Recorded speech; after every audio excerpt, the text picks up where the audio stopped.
que es la que vamos a estar viendo el día de hoy, es andar en pureza, versículos del 17 al 32. La razón por la que puse la escuela de Jesucristo es porque el texto mismo nos va a indicar cómo Cristo es nuestro maestro. Cristo es el que nos enseña, y por eso decidí darle ese subtítulo, si lo quieren llamar así: andar en pureza, la escuela de Jesucristo, y lo dividí en 3 secciones. Versículos del 17 al 22, despojados del viejo hombre. Versículo 23, renovados de la mente. Y versículos del 24 al 32, vestidos del nuevo hombre. Así que manos a la obra.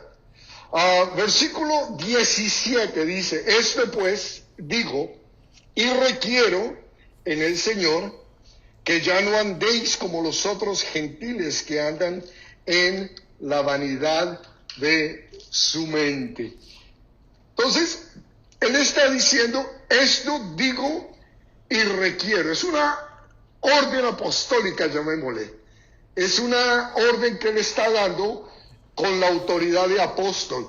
Si ustedes, que ahora han sido bendecidos, teniendo lo que el Señor nos ha dado, haciendo lo que el Señor hizo con nosotros, capítulos 1, 2 y 3, el Señor nos llama a vivir en unidad, un cuerpo, un Dios, un espíritu, un bautizo, aunque todos somos distintos. Entonces, como tenemos ese privilegio, como tenemos a nuestro favor todo eso tan maravilloso que hemos visto ya, Pablo está diciendo: lo mínimo que ustedes pueden hacer es entonces ahora escuchar lo que yo les voy a decir, y les voy a requerir, les voy a dar una orden. Él tiene esa autoridad para demandar. Y cuando dice los otros gentiles, en el texto vimos: esto pues digo, requiero del Señor, que ya no andéis como los otros gentiles. Entonces, él está escribiéndole a la iglesia en Éfeso, la cual está compuesta en su mayoría por gentiles. Ya sabemos lo que son los gentiles, los no judíos. Entonces, cuando él se refiere a otros gentiles, se está refiriendo a los incrédulos que no han aceptado a Cristo, los que no eran judíos, porque la mayoría de la iglesia en Éfeso eran gentiles, o sea, no judíos, que habían aceptado al Señor. Ahora, lo interesante de todo esto es que ellos ya no son gentiles, como nosotros tampoco somos gentiles. Nosotros ahora somos cristianos. ¿Sí? Entonces, está el judío, el gentil y la iglesia. Nosotros, los cristianos. Y eso es lo que nos identifica a nosotros. Si queremos permanecer en la ley, como estudiamos en Gálatas, vamos a ser judíos o cristianos legalistas. Si queremos vivir sin Cristo, si no somos judíos, somos gentiles. Pero como queremos caminar en el Señor, como le hemos recibido y aceptado como Señor y Salvador de nuestras vidas, habiendo sido gentiles, ahora somos cristianos. Y más que eso, somos hijos de Dios. Hemos sido insertados. Es correcto, sí, señora. Entonces, Pablo aquí va a proceder a mostrarnos 7 características del viejo hombre. Y por eso, en el bosquejo que hice el viejo hombre, versículo del 17 al 22, y luego el 23, la renovación de nuestro entendimiento, y luego el 24 en adelante, el ser revestidos de el nuevo hombre. Entonces, las características del viejo hombre es, primero que todo, la vanidad de su mente. Aquí lo tenemos en el versículo 17, la vanidad de su mente. ¿A qué se refiere con esto de la vanidad de su mente? Es bien sencillo, solamente tenemos que cerrar los ojos y acordarnos de antes de cuando éramos cristianos. ¿Qué pensábamos? ¿Cuáles eran nuestras prioridades? ¿Qué era lo que nos importaba? La vanidad. Todo lo pasajero, todo lo que era lo vano. Lo vano, eso era lo que nos interesaba a nosotros y vivíamos para eso y trabajábamos para eso y todo lo que hacíamos lo hacíamos en base a satisfacer nuestra vanidad, nuestros deseos carnales, nuestras pasiones mundanas. Entonces, esa es una de las características del no creyente, que éramos nosotros. Así que no los miremos tan feo a ellos, acordémonos que nosotros también fuimos como ellos. Versículo 18, el versículo 18 dice, teniendo el entendimiento entenebrecido, ajenos de la vida de Dios por la ignorancia que en ellos hay y por la dureza de su corazón. Entonces, aquí vemos tres características más del viejo hombre. No solamente la vanidad de su mente, sino el entendimiento entenebrecido, el entendimiento a oscuras, el entendimiento que no puede comprender nada de lo que tiene que ver con Dios. Su mente está únicamente puesta en la vanidad de este mundo y las cosas del mundo van totalmente en contra de las cosas de Dios. Lo espiritual y lo carnal van totalmente opuestos el uno al otro. Entonces, el entendimiento, cuando estoy seguro que a ustedes les ha pasado, cuando han tratado de llevar el evangelio, de compartir con alguna persona acerca de la esperanza que hay en nosotros en Cristo, no pueden entender. Parece que estuviéramos hablándoles en otro idioma, aunque estemos hablándoles en el mismo lenguaje, ¿cierto? Porque su entendimiento está oscurecido. Las cosas espirituales no las pueden comprender ni entender. Y vuelvo y repito, esos éramos nosotros. Teníamos el velo puesto, teníamos los ojos vendados. Y por eso hoy en día a nosotros nos parece difícil entender cómo es que alguien viva su vida como la vive, sin temor a Dios. ¿Cómo es que hoy en día lo que para nosotros, la mayoría de nosotros jóvenes que estamos acá, no se rían, ¿ok? Jóvenes que estamos acá, para nosotros era un escándalo que los dos novios se fueran a vivir juntos. Eso era escandaloso, ¿no? La mujer tenía que salir casada de la casa. Y no es que sea un viejo chapado a la antigua. No, es que esos son los principios básicos de una vida cristiana, de una vida moral. Y todas las cosas que vemos ahora en el mes de junio, para mí es el peor mes del año, ¿verdad? Les cuento. Yo trato de no salir a ningún lado porque no quiero llenarme de enojo y de pecado inclusive, al ver cómo este mundo está entenebrecido, empujando y patrocinando todo aquello que va en contra de Dios, todo lo que va en contra de la naturaleza. Y yo digo, bueno, esta gente es que no ven, no entienden. Obviamente, no le podemos pedir a un perro que maulle, ¿no? Los perros ladran. Igual no le podemos pedir a un incrédulo pagano que viva como un cristiano. Es obvio. Pero entonces esa es parte de la característica del incrédulo, que su entendimiento está a oscuras. Por más de que le hables, por más de que le muestres, que se lo muestres con plastilina y todo, no lo pueden entender porque su entendimiento está entenebrecido. Tercero, ajenos de la vida de Dios. Ajenos de la vida de Dios. O sea, su mente puesta en las cosas vanas, su entendimiento a oscuras, sin ver la luz de Cristo, no pueden ver las cosas de Dios. Y en paréntesis el texto nos dice por ignorancia y también nos dice por dureza de corazón, pero yo puse dureza de corazón como un cuarto punto, porque mucha gente, yo conozco muchos, que por más de que se les explique, por más de que se les presente el Evangelio, por más de que se le contesten a las preguntas que tienen, aún se niegan a aceptar. ¿Por qué? Porque su corazón está endurecido. Entonces, el problema de la humanidad no es problema de intelecto. Comienza ahí. Pero el problema no es de que no conozcan, ni que sepan, ni que entiendan, porque se les explica. El problema es que el corazón está duro. Y la razón por la que el corazón está duro es muy sencillo. Vuelvo y les digo, acuérdense cuando a nosotros se nos presentó el Evangelio. Yo no sé si algunos de ustedes a la primera vez que se les presentó el Evangelio dijeron sí y se convirtieron. Yo no fui ese caso.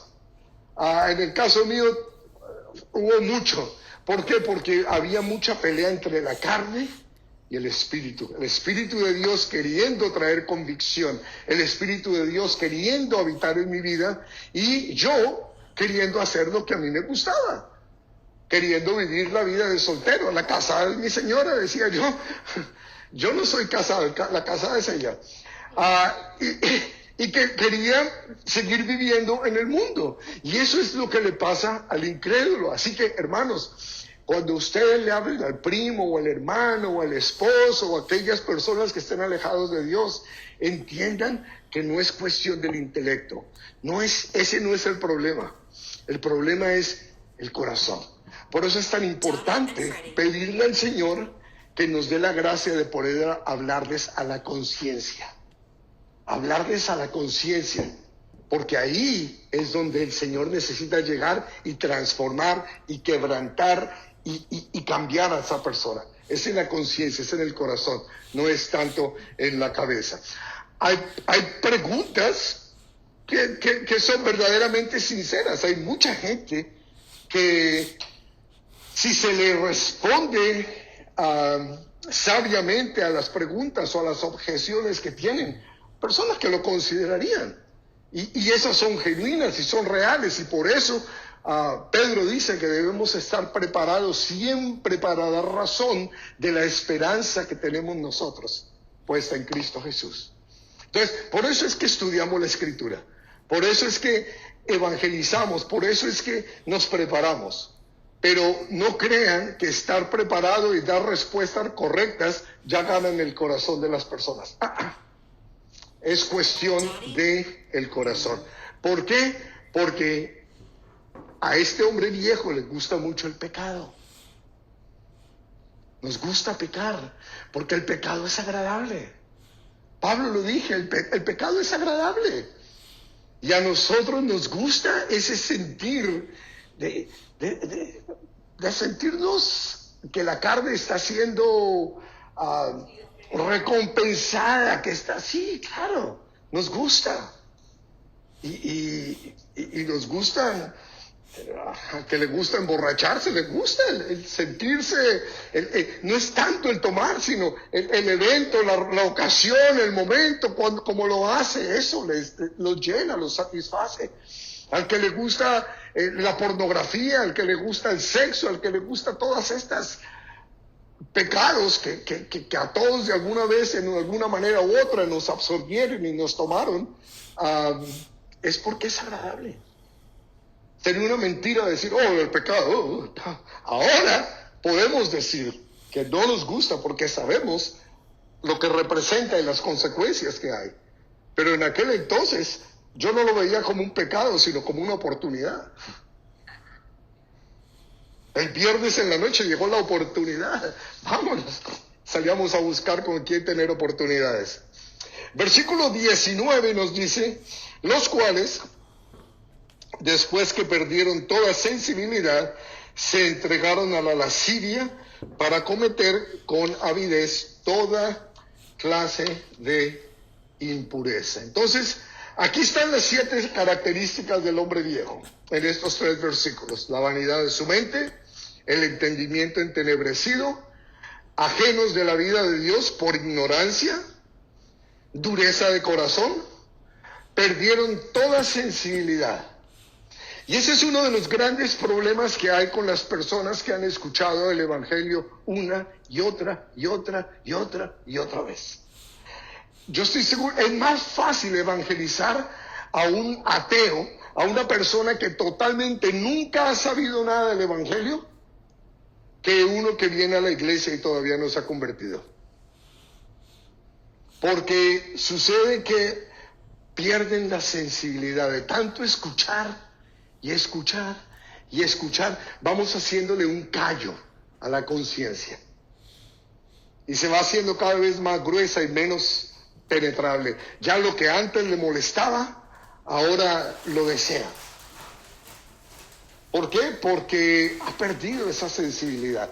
Y el enemigo sabe perfectamente. Él sabe perfectamente. Si hace 20, 25 años, es más, menos, si hace 10 años nos hubieran dicho que en las escuelas públicas en los Estados Unidos los drag queens estarían enseñándoles a los niños, hubiera sido un escándalo. Hoy en día se ha perdido la sensibilidad y hay muchas personas que pelean por ese derecho. Las mismas personas que hace 10 años estarían peleando por el derecho de que no se hiciera. ¿Sí me explico? Se ha perdido la sensibilidad. Y Satanás lo ha ido haciendo poco a poco, poco a poco, poco a poco. Tanto es que para nosotros alguna vez fue escándalo. Hoy es como que, bueno, ¿qué se puede hacer? Hemos perdido la sensibilidad. Y eso que somos creyentes. Imagínense los incrédulos. Lascivia, nos dice como el punto 6. ¿Qué es la lascivia? La lascivia es la lujuria.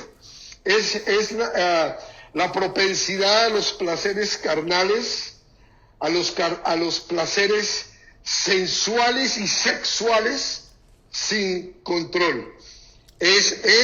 Alguien lo describió como la incapacidad de controlar el líbido. Esa es como una muy buena descripción. Entonces la lascivia es incapacidad de contenerte en todo lo que tenga que ver con la sensualidad y con la sexualidad especialmente. Por eso,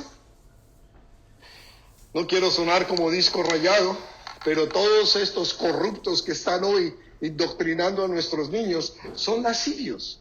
Son personas que ya no están satisfechos con sexo aquí, sexo allá, ya quieren tenerlo con niños, y niños no es suficiente, con animales y con lo que sea, porque no hay satisfacción. No encuentran satisfacción. Entonces, eso los lleva al desenfreno. Y nosotros como creyentes tenemos que tener cuidado.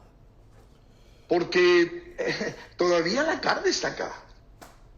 Todavía podemos nosotros, al no hacer lo que el Señor ahorita en unos segundos nos va a mostrar, de cambiar nuestra manera de pensar, podemos también llegar a caer ahí.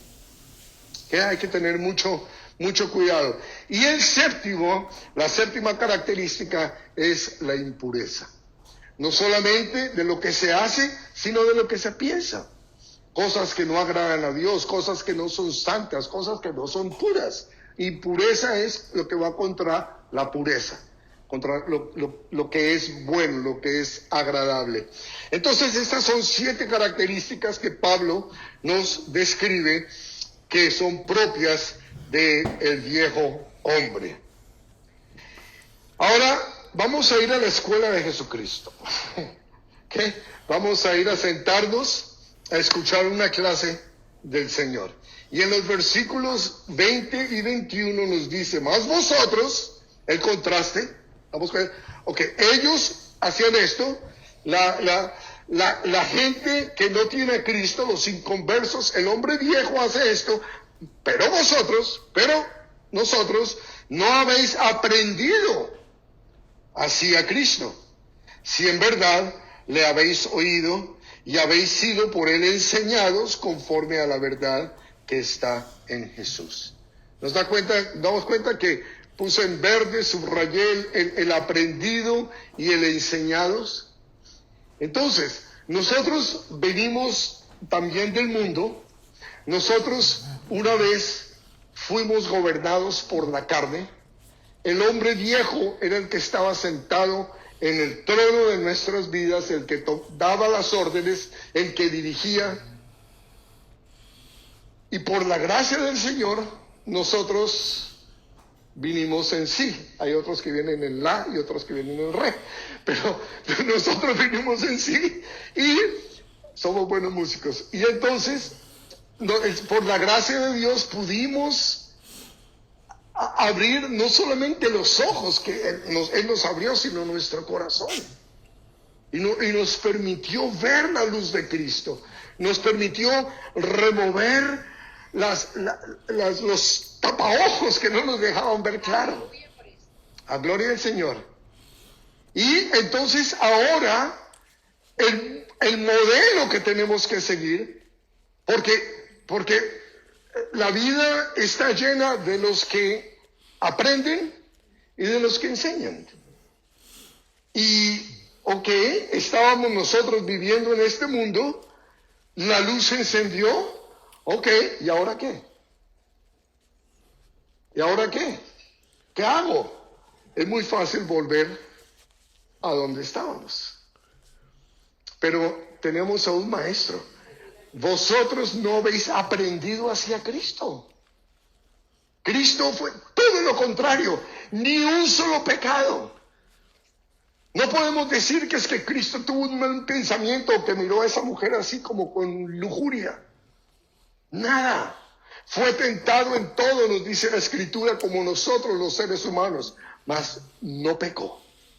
Entonces, la vida que está compuesta por los que aprenden y los que enseñan, tenemos ahí al maestro que es el que nos enseña. No me miren a mí, no miren al pastor Jerry, no miren al pastor Doug, no miren a ningún hombre, maldito el hombre que confía en el hombre, dice la palabra. Pongamos los ojos en Él. Él sí nos enseña. Él sí nos enseña. El problema de muchos creyentes es que ponen los ojos en el hombre. Y el hombre, tarde que temprano, nos va a desilusionar. ¿Por qué? Porque ese hombre en el que hemos puesto los ojos también estuvo allá abajo. También estuvo comiendo con los cerdos. Y yo creo que al tener más dominio... Siempre son las cabezas los targets preferidos del enemigo. Así que si en verdad le habéis oído y habéis sido por él enseñados, entonces él no está dudando con esto de que si en verdad... Él no está dudando de la conversión de los que están escuchando. Él lo que está diciendo es enfatizando. Ahora, entonces, verdaderamente nuestro guía, nuestro maestro, nuestro instructor, en quien debemos poner los ojos, a quien debemos imitar, es a Él. ¿Ok? Entonces, vamos a ver qué es lo que nos enseña el Señor. Veamos, entonces, en el versículo 22... ¿qué es lo que podemos aprender del Señor Jesús? En cuanto a la pasada manera de vivir, despojaos del viejo hombre que está viciado conforme a los deseos engañosos. Entonces ya vimos el hombre viejo.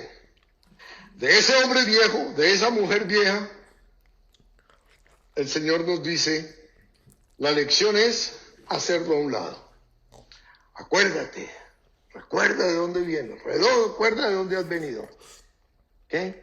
Y entonces, si en tu tiempo eran tus amigos los que te producían ese desenfreno, tus relaciones, tu círculo social, y si tú vuelves a ese círculo social, ellos no han cambiado. Ellos siguen tan paganos como eran cuando tú los dejaste.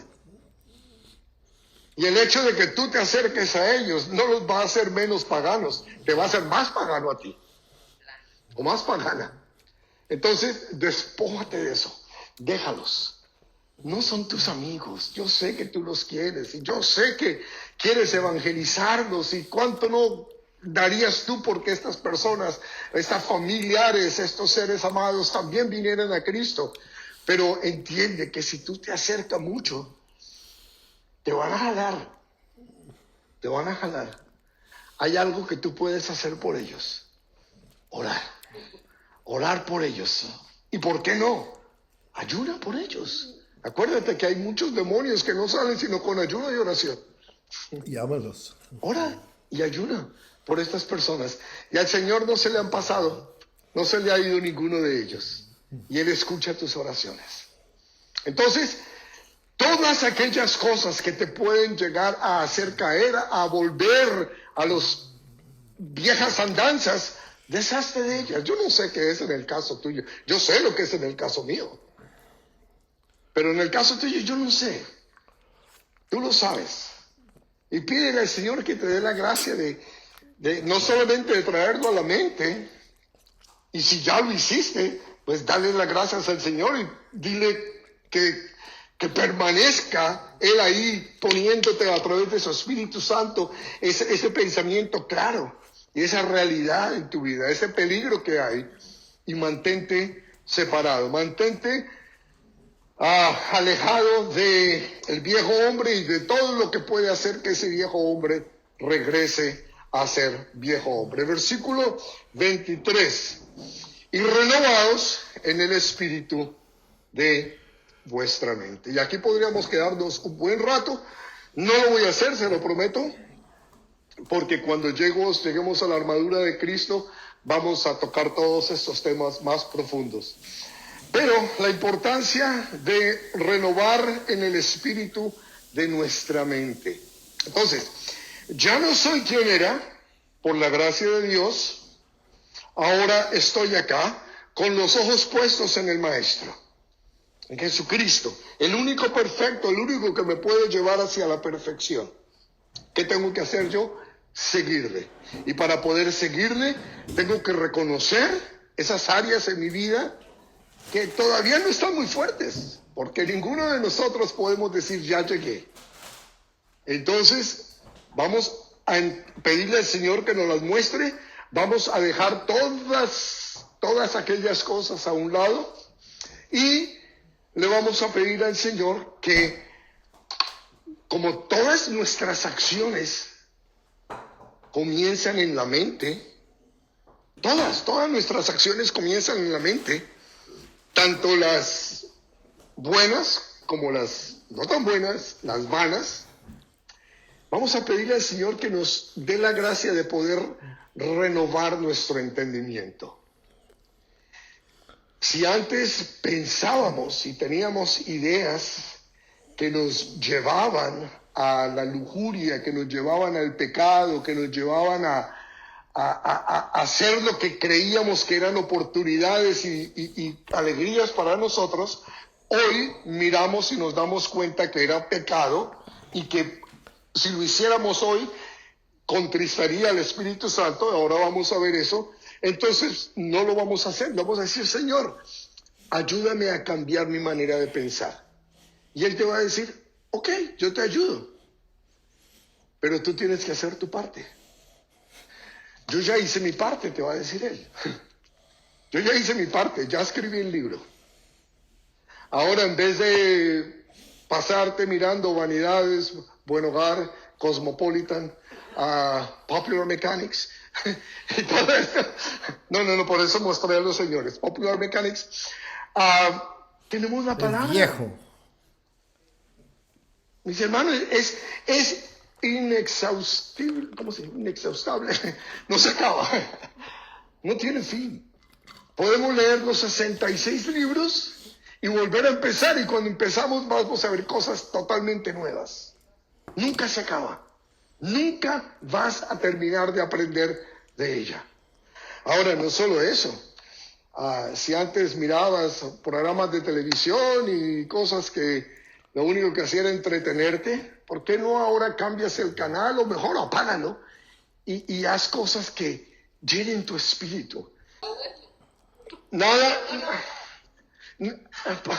Señor, ¿esto me edifica? ¿Sí o no? Si me edifica, hazlo, míralo, hazlo, ¿sí? Si no te edifica, si no es para bien, no lo hagas. Busca algo que te llene. ¿Okay? El tercero, de lo que está hablando Pablo, de lo que vimos la semana pasada y la antepasada, la unidad en medio de la diversidad. Decíamos que los ejemplos que él da con respecto al cuerpo, que son todos órganos distintos, pero en unidad. ¿Se acuerdan que les dije que no estaba seguro si eran Romanos o en 1 Corintios? Pues están los dos, 1 Corintios 12 y Romanos 12. ¿Ok? Ahí podemos darnos cuenta que hay diferencia de órganos en un mismo cuerpo. Imagínense que la oreja le dijera al cerebro, ese ruido que oyes no es nada, fue una explosión. O que el ojo le dijera a los pies, ese carro que viene ahí no viene tan rápido como parece ni te va a hacer tanto daño. Y los pies se quedan quietos porque el ojo le dijo que no se moviera. ¿Cierto? Entonces, de igual manera, nosotros como cuerpo de Cristo no podemos mentirnos los unos a los otros. Pero yo no hablo mentiras. Sí, mira a ver esta lista y examínate a ver. Yo preparándola me examiné. Verdades a medias. Eso es mentira. Una verdad media es mentira. ¿Qué más? Exageraciones. Yo fui allá, llegué a tiempo, pero me faltaba un minuto, faltaba cuando llegué. Me faltaba media hora. Engaños, eso es obvio. Falsos halagos.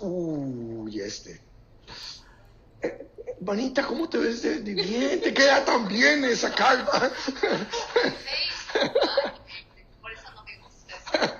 Ay, qué bien que te ves. Esos falsos halagos. Mis hermanos, mi esposa me pregunta a mí, ¿me veo bien? Y ella sabe que yo le digo. Siempre se ve bien. Siempre se ve bien. Trampas. Hace trampas. Ser deshonestos, obvio. Abusar de la confianza. Ustedes saben que abusar de la confianza en realidad es mentir. ¿Por qué? Porque tú me estás dando señal de algo y esa verdad, esa señal que tú me estás dando, como que puedo confiar en ti. Yo voy más allá. Estoy faltando a la verdad. Así que todo esto son algunos ejemplos. Y yo me imagino que hay más. No se me ocurrieron más, pero creo que hay más. Les decía hace unas semanas también, en una guerra, y estamos en guerra. ¿Cuántos de ustedes creen que estamos en guerra espiritual? ¿Cuál? Omitir. Es buena, muy buena, muy buena. Omitir algo es parecido a la verdad medias. Más o menos, pero sí, tienes razón. Estamos en una guerra espiritual. ¿Cuántos están de acuerdo conmigo? La primer víctima, les dije hace 2 semanas, en una guerra es ¿cuál? La verdad. La verdad es la primera víctima. Y Satanás a toda costa quiere cambiar la verdad por la mentira. Y si no, miren lo que nos dicen los políticos. Pero al fin y al cabo podemos esperar eso del mundo.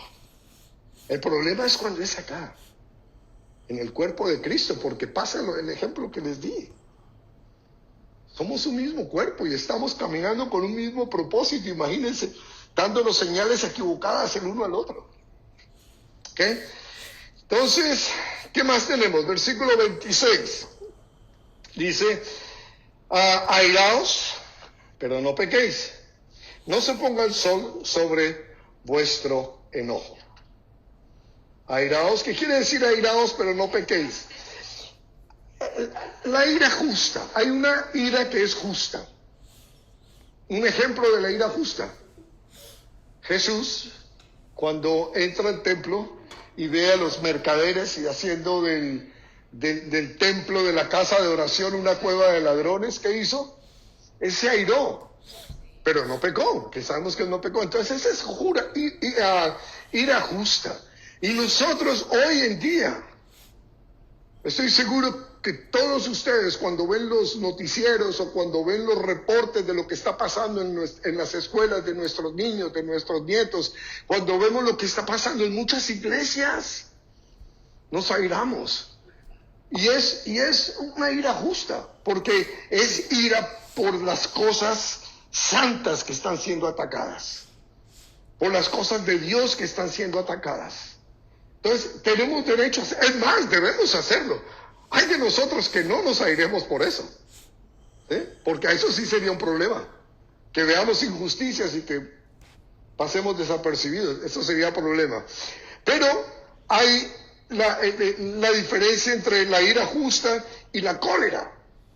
Y cuando hablo de cólera no me refiero a la enfermedad esa contagiosa, no, me refiero a la ira descontrolada. Al desenfrenado que no controlo, que no me doy cuenta de lo que hago, mi ira me enceguece.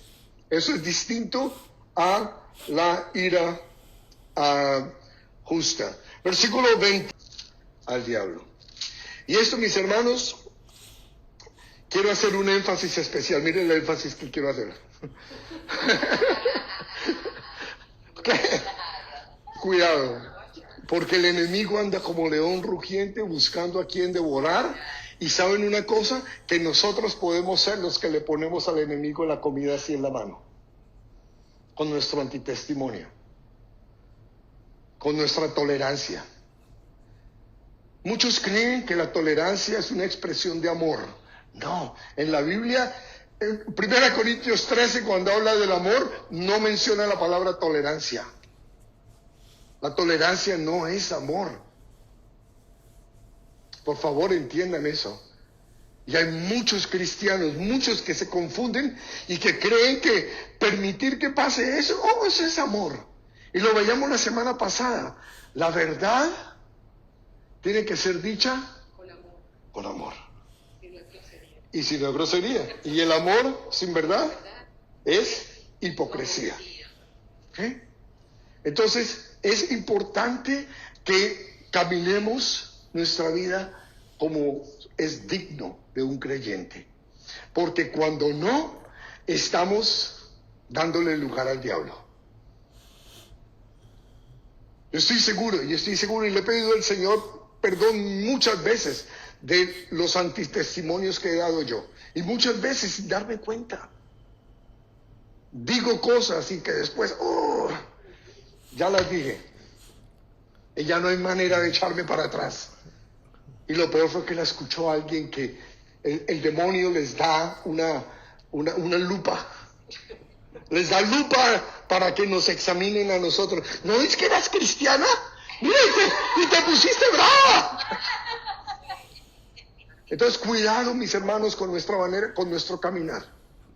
Cuidado, tenemos que caminar en santidad.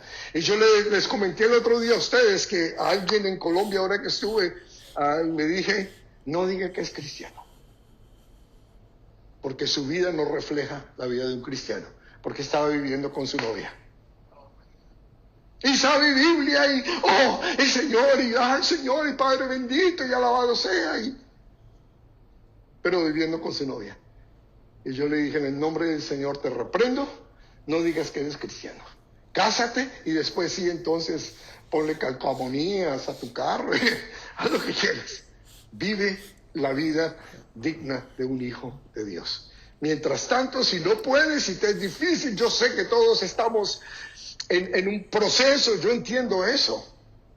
Pero una cosa es estar en proceso hacia adelante y otra cosa en neutro, porque en el cristianismo neutro no existe. Es o hacia adelante o hacia atrás. Y si vas hacia atrás, quédate calladito. Más bien ponte de rodillas, pídele perdón al Señor y comienza a caminar hacia adelante. Y ahí sí puedes predicar a Cristo y mencionar a Cristo. Entonces, cuidado con darle lugar al enemigo. Versículo 28. Este versículo me parece hermoso a mí.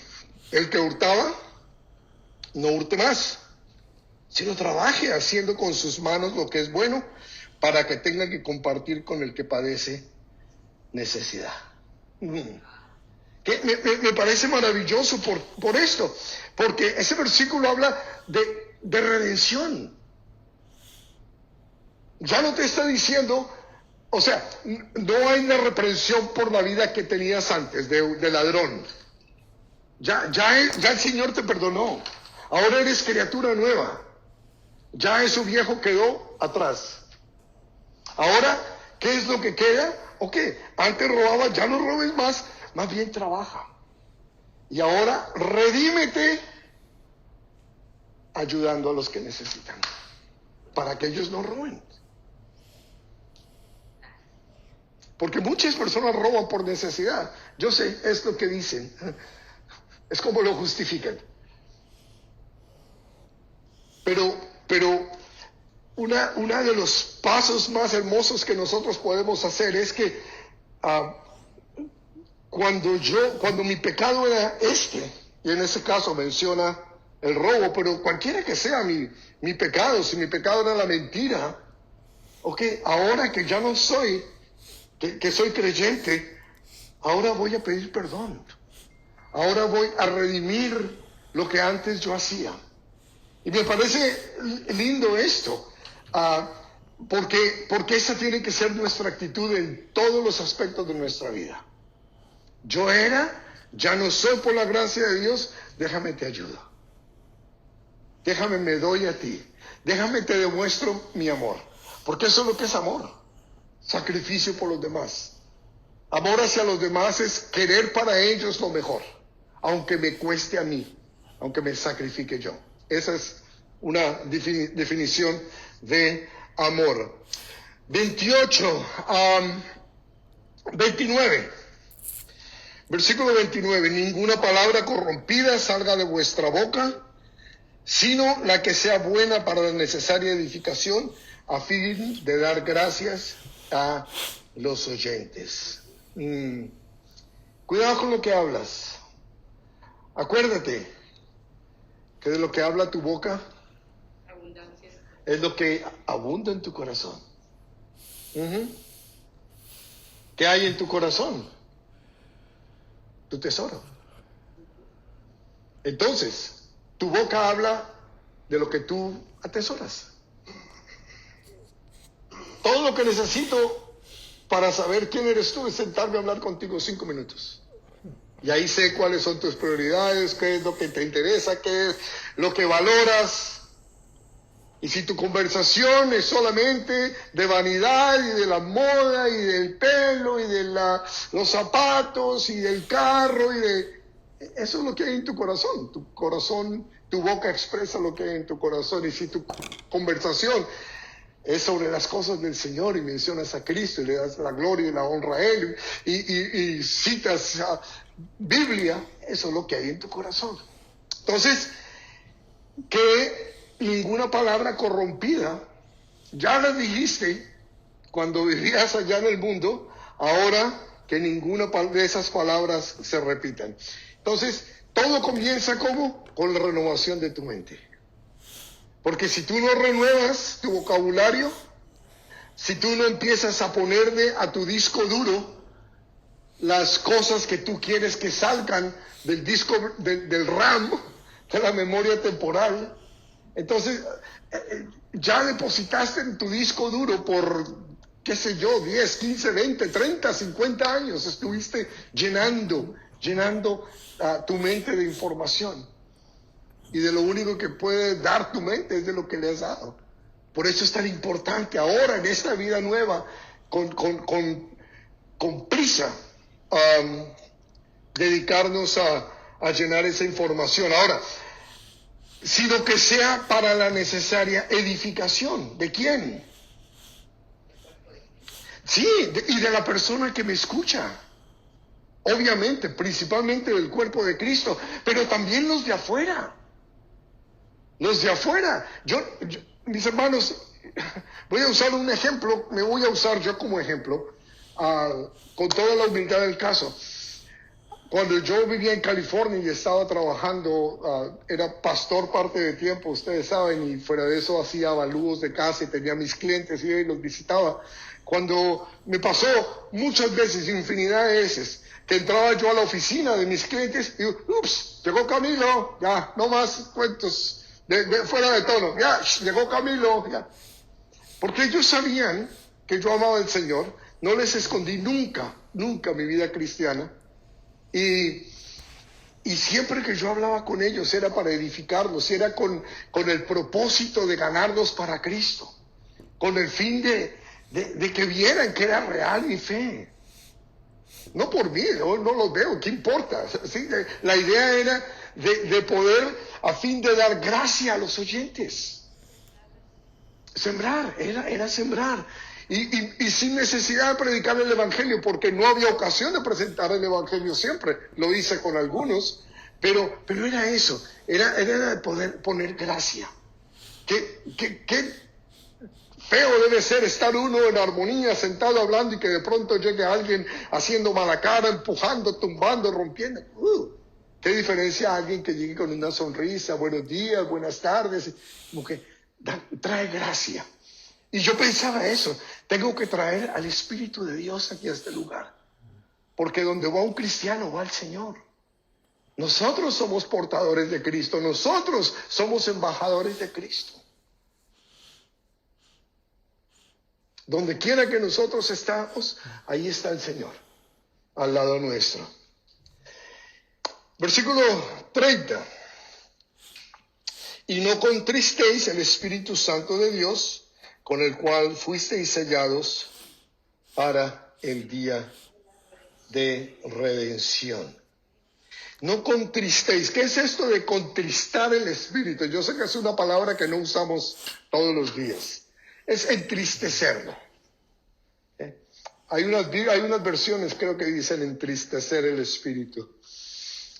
Hay una cita bíblica que quiero que vayamos allá en 2 Corintios 3:18. En 2 Corintios 3:18 dice algo. Dice, ¿sí es 3:18? Sí.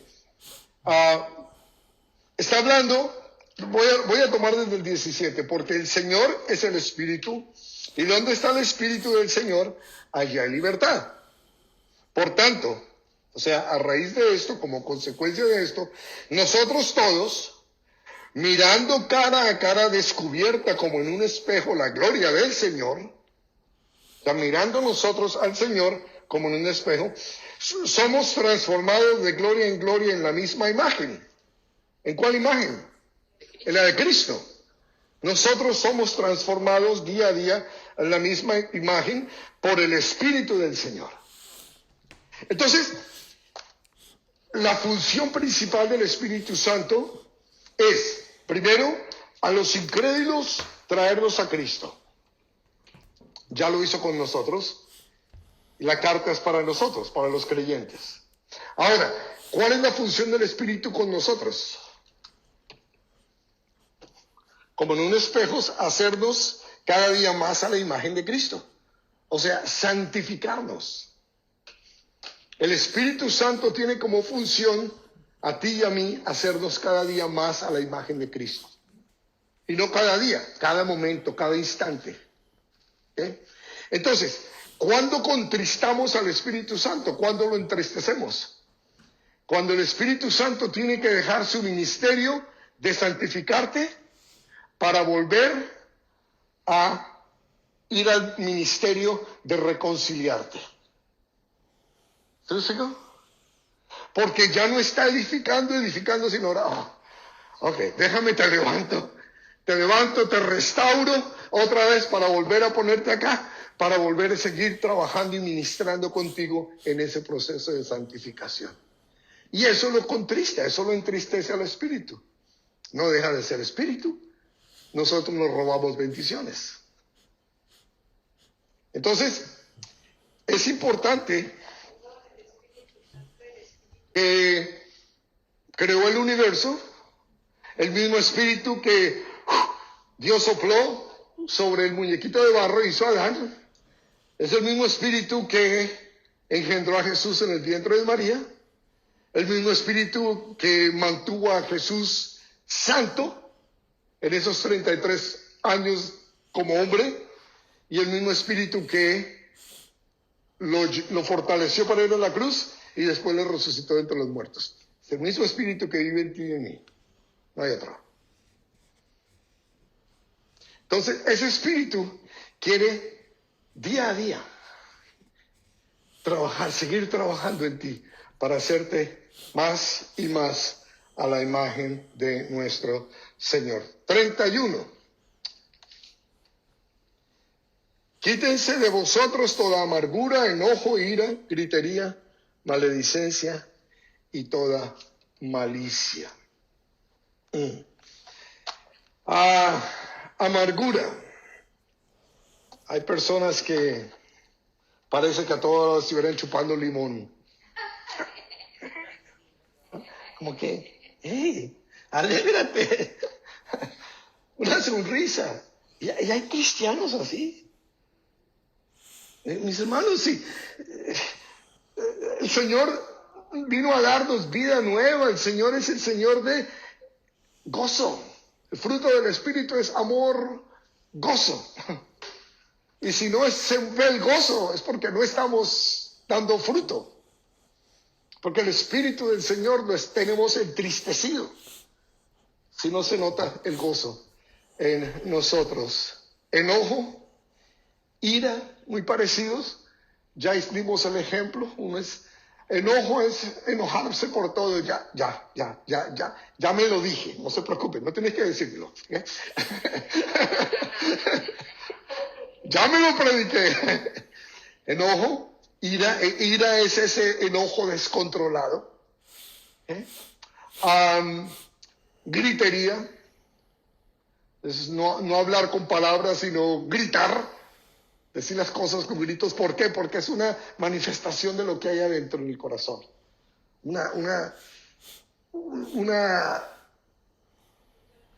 Es fruto de amargura. Pero quería decir otra palabra, es un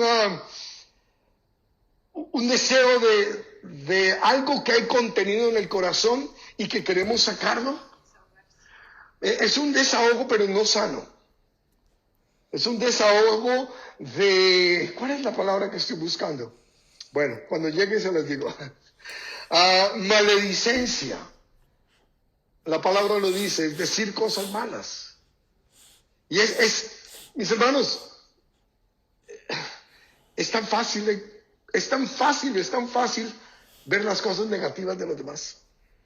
Y tan difícil ver lo bueno.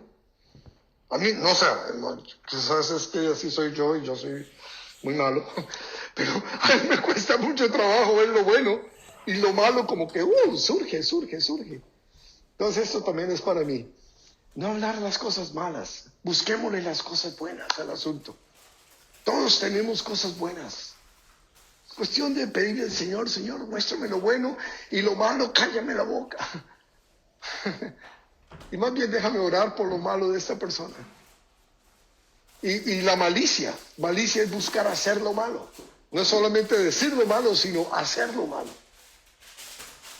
Y eso era lo que éramos nosotros, mis hermanos. Entonces vamos a graduarnos en la escuela de Cristo. Eso es lo que hay que erradicar. ¿Ok? Y 32 dice, antes sed benignos unos con otros, misericordiosos, perdonándonos unos a otros como Dios también nos perdonó a vosotros en Cristo. Ser benignos. Ser benigno es hacer cosas buenas. Y es difícil. Porque para hacer cosas buenas, tiene uno primero que pensarlo. Ahí viene la renovación de nuestro pensamiento, porque en la carne uno generalmente es egoísta. Por lo general. Uno es egoísta y uno piensa en uno nada más. Entonces, para pensar en hacer algo bueno, tengo que detenerme, pensarlo, observar, ver la necesidad y lo más difícil, hacerlo. Porque yo puedo ver la necesidad de otros y no hacer nada. Y ahí me lleva entonces a misericordia.